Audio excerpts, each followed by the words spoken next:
And welcome back to the one and only Nick Pope from Ancient Aliens and so many other things that he's known for. Nick, thanks so much for coming back again onto UAP. It's great to have you back. Thanks, Stephen. Thank you for having me. Yeah, of course, anytime. And there's a lot to get to here in a short amount of time. I know you have other engagements today, so we're going to try to fit as much as we can in here to the time that we have today.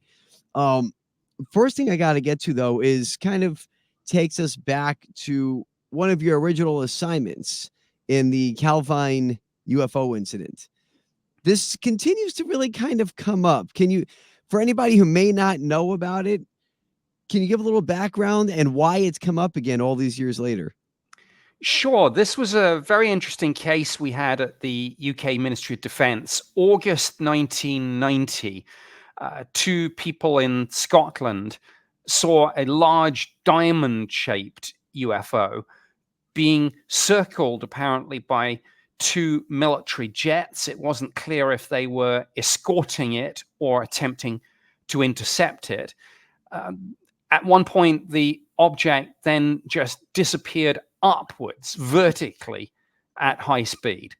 So we had 6 photographs which we had acquired from the witnesses.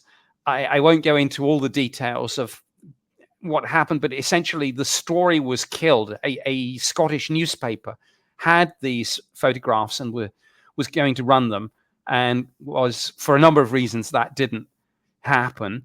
The pictures disappeared for years. A couple of years ago, a retired Royal Air Force press officer called Craig Lindsay came forward with one image, which he said was one of the 6 original pictures. Now, the Ministry of Defence has not commented on that to authenticate it, but it has, whether it's real or not, and I can't comment either, given that the Ministry of Defence hasn't commented. Irrespective of that, it's catapulted the story back into the public eye. I first wrote about this in as far back as 1996. The UFO community had never heard of it and were like, what is this case? And now, people can't get enough of it. And it's slightly, I think there's a slight danger. It's descending into friend of a friend territory. Some ufologists in the UK, and their sort of over eagerness to write themselves into the story, are kind of recycling this, and it's like wash, rinse, repeat. But it is a fascinating case, and there is more to come. I think, a little teaser there too. I think what made people so fascinated by it to begin with was when those original pictures came out, right? Because it's really, if you've never seen the pictures, I'll be sure to tweet it out as well. But I'm sure if you're listening, you've probably seen the Calvine UFO. It's one of the clearest pictures to date that never got published. I mean, am I wrong about that? No, you're right, but it's ironic. There are 3 images. One of them is a CGI recreation, although, because I've seen all 6 originals, I can testify it's a very accurate CGI recreation. The second one is the Craig Lindsay image, which, as I say, is a very interesting image, but the Ministry of Defence have not confirmed whether it is or isn't one of the originals. The irony is that the third image we have looks almost cartoonish. It's a photocopy of a viewfoil, but that's the only one that's 100% genuine, and it actually comes from one of the declassified Ministry of Defense UFO files. How about that? And what about some of the rumors that surrounded the guys who originally saw this? There are rumors that, they disappeared and all those different things. What ended up happening to the original witnesses there? Yes, there are 1 or 2, I think, rather colorful interpretations doing the rounds. I mean, people think that we sort of made the witnesses disappear. And yes, in one sense we did, but I've used the phrase, we killed the story, but not the witnesses. I mean, some of the rumors are getting, frankly, rather silly. The British government doesn't go around, assassinating UFO witnesses. Right. There are ways to kill stories which are perfectly legal and don't hurt anyone. So no, we didn't do anything bad to the witnesses. Okay, good to know. Good to know. You weren't like James Bond out there, right? Like No. an agent going after people. Okay, that's good. So, why was the story killed though? Was it just because they weren't ready for the blowback? What was it, just too much to deal with? Well, I can't go into too many details on this, but the date should be a big clue. Frankly, this sighting took place 2 days after Saddam Hussein invaded Kuwait. Hmm. A lot of things were going on in terms of military preparations, um, particularly on the special forces side. That may or may not be the explanation for this, but again, the date, I think, is a fairly big clue as to what we might be looking at here. Yeah, it's a really interesting perspective that doesn't really get talked about a lot. So that's good. Let me ask you this, Nick, and this is kind of like, I don't know, I kind of like on the silly end of things, but I wanted to give you a chance to speak on it. Why are people on social media and even some other, names in the UFO community why do they say you're a Fed and that you're not who you say you are? You never worked for the UK government and the Ministry of Defense. What is happening? Well, it's bizarre. Like I've actually studied conspiracy theories in quite some detail and written about them for a number of newspapers and other publications. Um, Conspiracy theories tend to be, one of the things about them is that they're mutually contradictory. So, for example, when you look at 9/11 and Osama bin Laden, some conspiracy theories say that he wasn't killed Hmm. by the US government in the special forces raid, which pretty much is accepted was when they took him down. But other people say he was already dead, Hmm. and that maybe there was a CIA plant, and maybe it was an actor, all that sort of thing. So frankly, a lot of these conspiracy theories don't make sense. When it comes to my own position, it's bizarre. Some people say I never worked at the Ministry of Defense on UFOs at all. Other people say I'm still working for them and never really left, and that my role is to infiltrate the UFO community and to ramp up the threat level using my mainstream media platform. Well, in a sense, it's easier to disprove the former conspiracy theory than the latter. I mean, there are probably hundreds of people who worked with me at the Ministry of Defense. There's an official statement on the UK Parliament website, the official website of British Parliament, when somebody asked the Secretary of Defense what my role was between 1991 and 1994, and it states that my role included investigation of UAP. But over and above that, there are probably hundreds of declassified documents at the National Archives, many of which I wrote, Hmm. setting out my research and investigation. So that conspiracy theory is easy to disprove.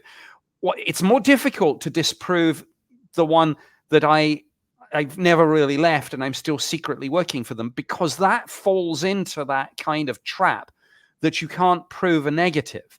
I mean, Hmm. how could I prove that I'm no longer secretly working for the government or the deep state?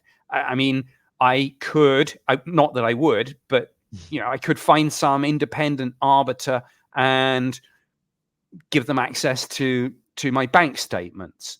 But that wouldn't do any good, because they would just say, well, you're being paid into a different account, Hmm.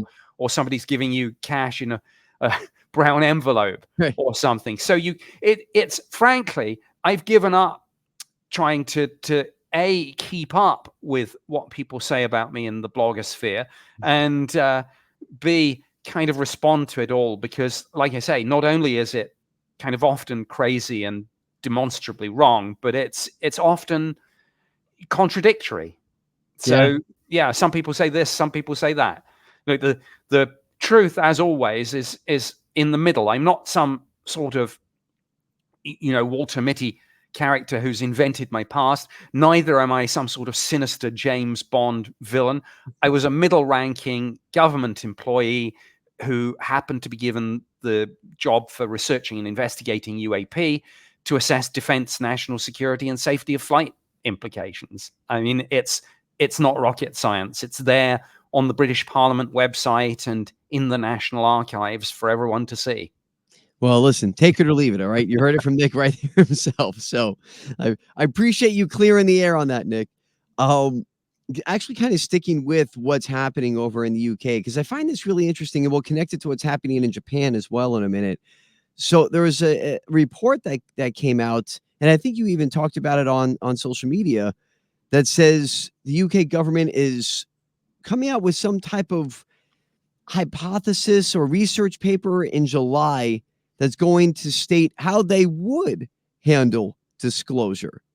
So to what end are they doing this, and how is that going to look? Right. Yeah. This is interestingly, it's not being run by the Ministry of Defense, but for the Department for Science, Innovation and Technology. So Mm. it is a government department in the UK, but it's not the one you would expect. And it's not strictly true to say that it's a plan to deal with disclosure, because although it could be used for that purpose. It is being billed as a study to consider how the British government might announce the discovery of extraterrestrial life. Mm. And what they've said as their start point is, look, a lot of things are going on, for example, in astrobiology right now, and specifically with the James Webb Space Telescope, the search for a biosignature, the search for a technosignature. So the British government is basically saying, well, okay, but what if we find it? Then what do we do?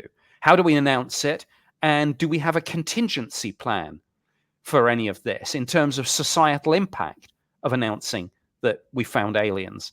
So a small study is currently underway and is due to report by, well, end of July, although I'm hearing some rumors that it's perhaps going to be a little delayed. Now, there's only one piece of formal paperwork which has been published on this, which is the one-page scoping plan for the study. In other words, saying what this study is, what it's going to do, when it's going to report, what it's going to consider. And I obtained and published that one-page scoping study report on my Twitter feed, actually, Right. about 2 or 3 weeks ago, and that's about all we have. So obviously, a lot of journalists. I did quite a lot of interviews on it in the media, TV, radio, newspapers, etc. But until we get the study itself, and there's no presumption, by the way, that the British government is going to publish this.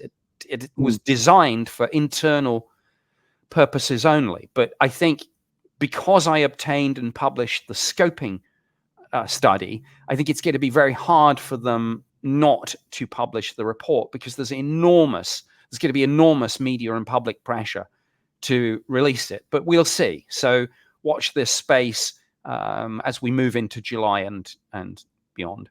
Yeah, for sure. And I think there's still going to be a lot of talk about disclosure subjects moving through the summer and into the fall, it seems. So, but it is interesting, right? And that's when people see something like that, it kind of perks the ears a little bit, and you start to think, why would they even have this paper?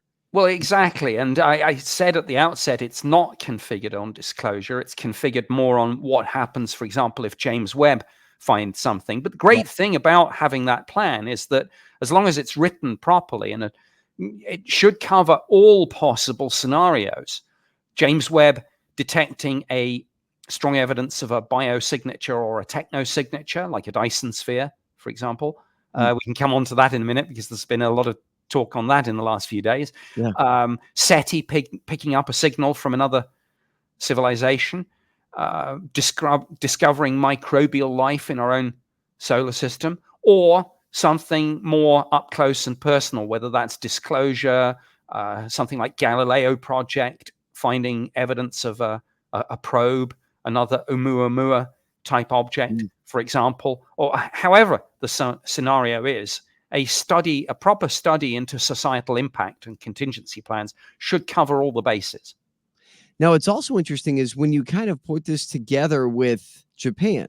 So, if you saw what was happening in Japan over the past week or so, they came out with their first ever, what was called the UFO Caucus. And, they enlisted some help of different researchers and things like that. So, I just find it interesting. Now, there wasn't a lot that came out from there as far as, new reports and things like that. But when you see different countries, right, what the UK is doing, like you said, with this paper, and how would they handle the discovery of life, and then you have Japan starting to take these things more seriously than in previous years, and it's announced, it's a big deal. So what are we to make of these big world governments kind of coming out and saying, yeah, we are, publicly looking into this? Japan's interesting. I mean, it's interesting for two reasons. Firstly, of course, when one looks at the threat posed by China, in whether it's the South China Sea, the Spratlys, or elsewhere, Japan is inevitably going to be a big player in that whole geopolitical situation. Thailand, whatever. It's just in terms of big powers in the region that have an interest in all this. So, for example, advances in Chinese drone technology, particularly ones launched, for example, from naval assets, be they submarines or surface vessels, that's going to be a big thing. But people have maybe forgotten 2 or 3 years ago, SecDef, US SecDef, Mm. met his opposite number in Japan, and they issued a 1 or 2 page summary agreed by both parties as to what was discussed, and UAP was on it. Mm. And a number of people asked for further details of the specifics, and DoD did not elaborate, and neither, to the best of my knowledge, did the Japanese government. But we know that bilateral talks, we know because of that summary, I don't know how many other nations have had such discussions, but maybe they got a bit burnt by that and stopped putting it in these bilaterally agreed summaries. But UAP definitely came up in these discussions between, I think it was Esper and his opposite Japanese number. So in many ways, that's a continuation of a process that has been quietly underway for some years now. So I know we only have about 5 minutes left, Nick. So I'll kind of try to put it all together here with this question. We look at what Japan's doing, right? We look at the report that just came out from the Daily Mail. What was it, a few days ago, I think, or about last week, about the Pentagon official talking about this, blue UFO, shiny blue light, that has 7-minute encounter. You have Dr. Michael Masters from Harvard coming out with this paper that got a lot of national attention last week, where it says that, aliens might be here the entire time, different types of extraterrestrials, whether interdimensional or not. And this all kind of, even Donald Trump was speaking about Air Force pilots talking to him about sightings just last week on a different podcast. Not on mine. It was on a different podcast. So when you have all these things coming out really within a week, in a few days of each other, one after the other, like a domino effect, should we look into that and say, I wonder why all this is kind of coming out at the same time? Is this a slow drip? Is this kind of like let's get people used to it as we get closer and closer to maybe revealing something, or is it just coincidence? Well, it could be coincidence, but in my government training, I was taught not to believe in coincidence. I Right. was told to look for this as being, a pattern. And so it's a question of joining the dots. And we've discussed some stories, and you've name-checked some, but there are some other ones as well. So I mentioned very briefly a couple of scientific papers out there. You mentioned the Harvard one about aliens among us. I think that was more of a thought experiment, but it's important in terms of kickstarting a wider conversation in the scientific and academic community. Also, there have been a couple of papers about possible detection of Dyson spheres, looking at some of the infrared data. But a couple of things to watch for as we move forward. Volume 2 of Arrow's historic record review should drop any time now. That will almost certainly be like Volume 1, very skeptical. I and others have characterized this as the Empire Strikes Back, but Yeah, that will be one of the next things to drop. And as we move forward into the debates and into the presidential election proper, watch for whether this does or does not become a campaign issue. There are already people saying, wouldn't it be good if we could get questions about UAP into at least one of the debates? I don't know whether that will happen or not, but as you mentioned, President Trump slipped it into an interview again last week, not for the first time. He did it a couple of times when he was actually serving as president. And so the question arises, does Biden get another term? Does Trump come back in? Does that make a difference in terms of policy on UAP and disclosure?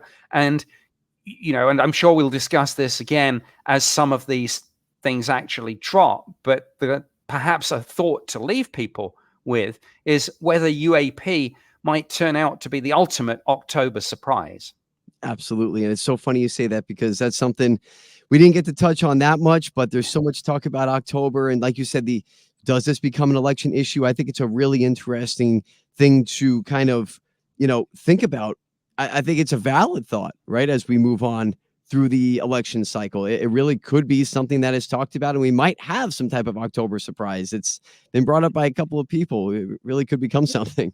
Yeah, I think so, and I'm sure we'll talk again. And if we do another interview in a month or two from now, we hopefully will find that the volume 2 of Arrow's historical record review will have dropped, and we might have a clearer idea of whether UAP will or won't feature in any way, whether it's major or minor, in the presidential election campaign itself, which will be very interesting, however things pan out. Absolutely. Yeah, we will definitely talk again, Nick, and so much more to get to. So we'll do that next time around. Like I said, maybe a couple months down the road. And even by then, we can talk about the upcoming dates in the fall for Ancient Aliens Live, because you guys just finished up for the summer and they have a couple months off, right? Yes, we've done, I think, 60 shows now over the last couple of months, taking a summer break. Back in the fall, I think there are already 10 or 11 shows up on the Ancient Aliens Live Tour.com website, and more to come. So we're going to carry on touring around the United States, kind of, having this discussion with people, because people are fascinated not only in ancient mysteries, but in the more modern aspects. And as I say, the show bridges the gap. But at the moment, yeah, we're taking, like a lot of people, we're taking a little summer break. But back in the fall, there's more to come. Absolutely. It's like you and Giorgio and the rest of the gang are the Beatles of UFOs. You're traveling all around. So it's really cool. I was privileged enough to see you guys and hang out with you guys back in November in Fort Lauderdale, and I hope to do it again. I think you guys are coming back down to my area. So we are coming back to Florida. We're coming we got a couple of shows in Texas. Nice. We're coming to New Orleans for the first time. It's going to be a great run of shows. Awesome. Well, we look forward to it. And I look forward to maybe seeing you guys again when you pop back down here into my area. So that'll be a lot of fun. That's great. We look forward to it. Absolutely. Nick Pope, thanks so much for coming back here on UAP. We will talk again soon, and a lot more to get to next time for sure. Thanks a lot. Thank you.